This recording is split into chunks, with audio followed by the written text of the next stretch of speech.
పురాతన కాలం గురించి మీకు తెలుసు కదా.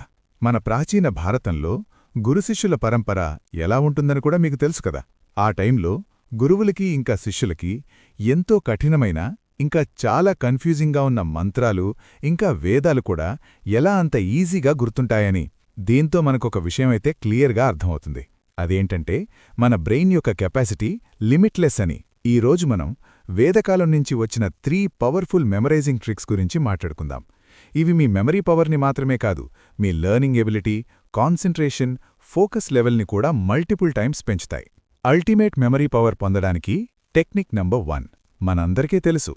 ప్రాచీన కాలంలో గురుకుల్ సిస్టమ్ అనేది ఉండేది. గురుకుల్ సిస్టమ్ అంటే ఇందులో శిష్యుడు ఇంటి నుంచి చాలా దూరంలో ఉండి గురువు దగ్గర జ్ఞానాన్ని నేర్చుకునేవాడు. గురుకుల్లో ఒక స్పెషల్ అండ్ సపరేట్ ఎన్వైర్మెంట్ అనేది క్రియేట్ చేసేవారు. దీనివల్ల స్టూడెంట్స్ స్టడీస్ మీద ప్రాపర్గా ఫోకస్ పెట్టేవారు. ఇది చాలా ఇంపార్టెంట్ ఫ్యాక్టర్. చక్కగా చదవాలి అంటే మంచి ఎన్వైర్మెంట్ అనేది చాలా అవసరం. ఇప్పుడు మీకొక డౌట్ వచ్చే ఉంటుంది, ఎందుకు మన పెద్దవాళ్లు లేదా మన ఎల్డర్స్ చాలా లేట్ ఏజ్లో కూడా కాన్సంట్రేషన్తో పనులు చేయగలుగుతున్నారు అని? దాని ఆన్సర్ సింపుల్. వాళ్లు చిన్నతనంలోనే గురుకుల్లో టైం స్పెండ్ చేశారు. దానివల్ల ఫోకస్ ఎబిలిటీ గుణాలనేవి పెరిగాయి. అందుకే వాళ్లు లైఫ్లో ఏ పని చేసినా సరే కాన్సంట్రేషన్ ప్రాబ్లం అనేదే వాళ్లకుండదు. కాని ఇప్పుడు స్టూడెంట్స్ సిచ్యువేషన్ ఎలా ఉంది? చదువుతున్నప్పుడు ఎదురుగా ఎవరు కూర్చున్నా సరే ఫోకస్ ఇన్స్టెంట్గా కోల్పోతున్నారు. ఎందుకంటే ప్రెజెంట్ స్టూడెంట్స్ కాన్సంట్రేషన్ అనేది almost zero. Environment and focus గురించి తర్వాత మాట్లాడుకుందాం. ఇప్పుడు మెమరైజింగ్ ట్రిక్స్ గురించి మాట్లాడుకుందాం. Gurukul knowledge system. గురుకుల్లో నాలెడ్జ్ సిస్టమ్ ప్యూర్లీ ఓరల్గా ఉంటుంది. అంటే మౌఖిక పద్ధతి. గురువు ఏం చెప్తే అది శిష్యులు గుర్తుపెట్టుకోవాలి, అది విని గుర్తుపెట్టుకోవాలి. అందుకే గురువులు ఒక స్పెషల్ టెక్నిక్ని డెవలప్ చేశారు. స్టూడెంట్కొక పెద్ద పారాగ్రాఫ్ ఇచ్చి దాన్ని మినిమం వర్డ్స్లోకి, అంటే సూత్ర ఆర్ సెంటెన్స్లోకి కన్వర్ట్ చేయమని చెప్పేవారు. కండిషన్ ఏంటంటే ఆ పారాగ్రాఫ్ యొక్క ఒరిజినల్ మీనింగ్ అనేది చేంజ్ అవ్వకూడదు. కానీ లార్జ్ పారాగ్రాఫ్ అనేది స్మాల్ మీనింగ్ఫుల్ సెంటెన్స్లోకి మారాలి. ఇలా చేస్తే ఈజీగా మెమరైజ్ చేసుకోవచ్చు. ఇంకా నాలెడ్జ్ ట్రాన్స్మిషన్ అనేది జనరేషన్ నుండి జనరేషన్కు చాలా ఈజీగా కంటిన్యూ అవుతుంది.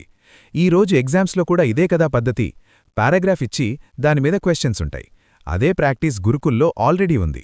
మరి ఈ టెక్నిక్ని మీ స్టడీస్లో ఎలా అప్లై చేయాలి అంటే, నువ్వేం మెమరైజ్ చెయ్యాలో దాన్ని ఎంత పాసిబుల్ అయితే అంత షార్ట్ వర్షన్లోకి చేయడానికి ట్రై చెయ్యి. కాని గుర్తుపెట్టుకో, షార్ట్కట్ నువ్వు మాత్రమే చెయ్యాలి, వేరేవాళ్లు కాదు. ఇలా చేస్తే నీకు తెలియకుండానే నువ్వు దాన్ని అర్థం చేసుకుంటావు, రిపీటెడ్గా చదువుతావు, దాని లోపలికి వెళ్ళి ఇన్డెప్త్గా రీసెర్చ్ చేస్తావు. ఎందుకంటే ప్రాపర్గా అండర్స్టాండింగ్ లేకపోతే, ఆ పెద్ద పారాగ్రాఫ్ని అర్థం చేసుకోలేకపోతే షార్ట్ చేయడం ఇంపాసిబుల్. నువ్వు కరెక్ట్గా అర్థం చేసుకుంటే షార్ట్ చేయడానికి కూడా మెమరీలో ఫిక్స్ అయిపోతుంది. ఎందుకంటే నువ్వు అడిక్వేట్ టైంని దానిపైన ఇన్వెస్ట్ చేశావు కాబట్టి. షార్ట్ చేయగలిగితే సూపర్, అది ఫ్రెండ్స్కి షేర్ చెయ్యి. దానివల్ల నీకు రివిజన్ అవుతుంది, ఇంకా ఎక్కువ కాలం గుర్తుంటుంది. ఇప్పుడు కొన్ని ఎగ్జాంపుల్స్ చూద్దాం. నెక్స్ట్ 1 to 2 minutes ఫుల్ కాన్సంట్రేషన్తో ఇది వినడానికి ట్రై చెయ్యి. అండ్ ఇది నువ్వు అర్థం చేసుకుంటే లిటరలీ షాక్ అవుతావు. ఇంకా దాంతోపాటు మన ప్రాచీన భారతదేశం పైన మనకి గౌరవం అనేది ఇంకా ఎక్కువ పెరుగుతుంది. ఎగ్జాంపుల్ 1, శిశుపాల వధ అంటే మాఘ. 7th centuryలో ఉన్న గ్రేటెస్ట్ సంస్కృత్ మహాకవి మాఘ. ఈయనకొక హ్యాబిట్ అనేదుంది, అది సెల్ఫ్ ఛాలెంజ్. ఈయన బుక్లో 19th సర్గా 66 శ్లోకా చూడండి. ఈ శ్లోకాల్లో ఓన్లీ భా ఇంకా రా ఈ 2 అక్షరాల్ని యూజ్ చేసి కంప్లీట్ మీనింగ్ఫుల్ శ్లోకాన్ని క్రియేట్ చేశారు. అన్బిలీవబుల్ కదా. ఇంకొక ఎగ్జాంపుల్, ఇదే బుక్లో అదే 19th సర్గాలో 114 శ్లోకాన్ని ఒకసారి చూడండి. కేవలం ఒక్క అక్షరం, అంటే ఒకే ఒక్క అక్షరాన్ని యూజ్ చేసి పూర్తి శ్లోకాన్నే రాశారు, అది కూడా విత్ మీనింగ్. ఫస్ట్ టైం చూసి నాకు కూడా నమ్మబుద్ధి కాలేదు. ఆ రేంజ్లో ఉంది ఇతని యొక్క జ్ఞానం. ఇప్పుడు ఇంకొక ఎగ్జాంపుల్ చూడండి. పై తెలుసు కదా, 22/7 సర్కిల్ యొక్క ఏరియాని క్యాలిక్యులేట్ చేయడానికి యూజ్ చేస్తారు. 3.1416 అలా వెళుతూనే ఉంటుంది ఇన్ఫినిటీ వరకు. దాని రిలేటెడ్ శ్లోకం ఇది. దీన్ని రిలేటెడ్గా ఒక సంస్కృత్ శ్లోకానే ఉంది. ఈ శ్లోకాన్ని కాటపయాది సిస్టమ్ని యూజ్ చేసి డీకోడ్ చేశారు. ఇలా చేసి పై వాల్యూని 32 డెసిమల్ ప్లేసెస్ వరకు యాక్యురేట్గా దాన్ని క్రియేట్ చేశారు. అది కూడా అసలు మ్యాథ్స్ అంటే ఏంటో సరిగ్గా ఈ ప్రపంచానికి తెలియని ఏజ్లో. ఇది ఎంత అమేజింగ్ అంటే దాని వెనక ఉన్న స్టోరీ ఇంకా ఆసంగా ఉంటుంది. టైం లేదు కాబట్టి కావాలి అంటే తర్వాత షార్ట్ వీడియోస్లో చెప్పడానికి ట్రై చేస్తా. ఇంకా టెక్నిక్ నంబర్ 2, అవధాన. అవధాన ఒక సంస్కృత్ వర్డ్. దీని మీనింగ్ అటెన్షన్ ఇంకా కేర్ఫుల్ ఫోకస్. ఇది వేదకాలంలోనే మోస్ట్ ఇంపార్టెంట్ ప్రాక్టీస్. అవధాన ప్రాక్టీస్ చేసే స్టూడెంట్స్ని అవధాని అని పిలుస్తారు. అవధాన ఎలా ఉంటుందనంటే దానికి మీకు పోయట్రీ రావాలి, మ్యాథ్స్ పజిల్స్ సాల్వ్ చేయడం రావాలి, మంత్రాల యొక్క జపన రావాలి, అంటే మంత్రాల్ని ఎటువంటి అక్షరాలు పొల్లులు లేకుండా ఉచ్చరించడం రావాలి. ఇదంతా చేస్తున్నప్పుడు వెనకాల ఒక బెల్ అనేది కంటిన్యూస్గా రింగ్ అవుతూనే ఉంటుంది. అది ఎన్నిసార్లు రింగ్ అయిందని దాని కౌంట్ కూడా గుర్తుపెట్టుకోవాలి. లాస్ట్కి అన్ని టాస్క్స్ని కలిపి డీటెయిల్డ్గా క్లియర్గా చెప్పాలి. దీన్నే మోడర్న్ లాంగ్వేజ్లో మల్టీటాస్కింగ్ అంటారు కదా అనంటే ఆన్సర్ ఈజ్ నో. మనం అనుకునే మల్టీటాస్కింగ్లో ఫోన్ చూస్తూ, ఇన్స్టాగ్రామ్ స్క్రోల్ చేస్తూ, టీవీని చూస్తూ ఫుడ్ని తింటాం. ఇది డీప్ ఫోకస్ కాదు.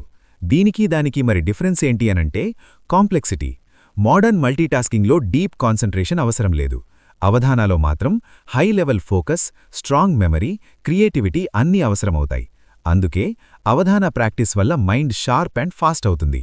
టెక్నిక్ నెంబర్ 3, శృతి ఇంకా స్మృతి. శృతి అంటే మనం వినేది, స్మృతి అంటే మనం గుర్తుపెట్టుకునేది.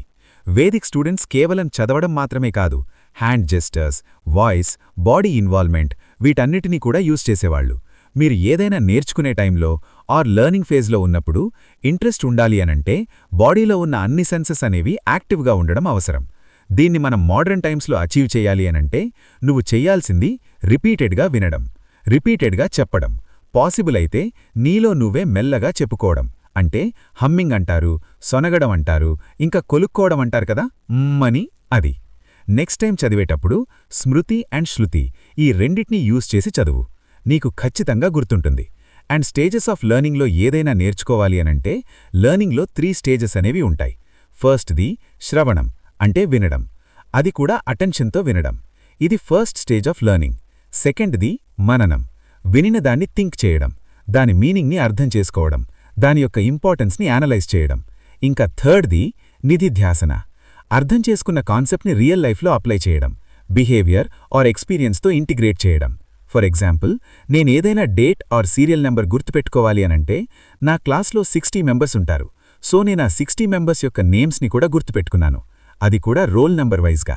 రోల్ నెంబర్ 1 అంటే ఈ పర్సన్, రోల్ నెంబర్ 2 అంటే ఈ పర్సన్ అని యాజ్ ఇట్ ఈజ్ గుర్తుపెట్టుకున్నా. ఏదైనా డేట్ లైక్ ఇండిపెండెన్స్ డే ఇలాంటి ఇయర్ని గుర్తుపెట్టుకోవడానికి మా క్లాస్లో రోల్ నెంబర్ 47 తన కాలేజ్ ఇండిపెండెన్స్ టైంలో ఫ్లాగ్ హోస్టింగ్ చేస్తున్నాడు అని అనుకుంటా. అలా ఒక 3 to 4 టైమ్స్ ర్యాండమ్గా ఒకేసారి కాకుండా 3-4 డేస్కి అలా రిపీట్ చేసుకోవడం మూలంగా నాకది పర్మనెంట్గా గుర్తుండిపోతుంది. ఇదే కాన్సంట్రేషన్తో చదవడానికి ఉన్న 3 స్టేజెస్. వీడియో ఎండ్ చేయడానికంటే ముందు శ్రీమద్ భగవద్గీతలో ఉన్న 700 శ్లోకాస్లో నువ్వు ఏదో ఒక శ్లోకాన్ని చూస్ చేసుకో. డైరీలో దాన్ని నోట్ చేయి. శ్రవణంతో విను, మననంతో అర్థం చేసుకో, నిధిధ్యాసంతో లైఫ్లో అప్లై చేయి. నీ ఎక్స్పీరియన్స్ ఏంటి?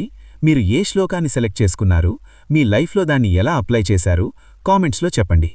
నేను సెలెక్ట్ చేసుకునేది సాహో సినిమాలో ఉంటుంది కదా ఆ శ్లోకం.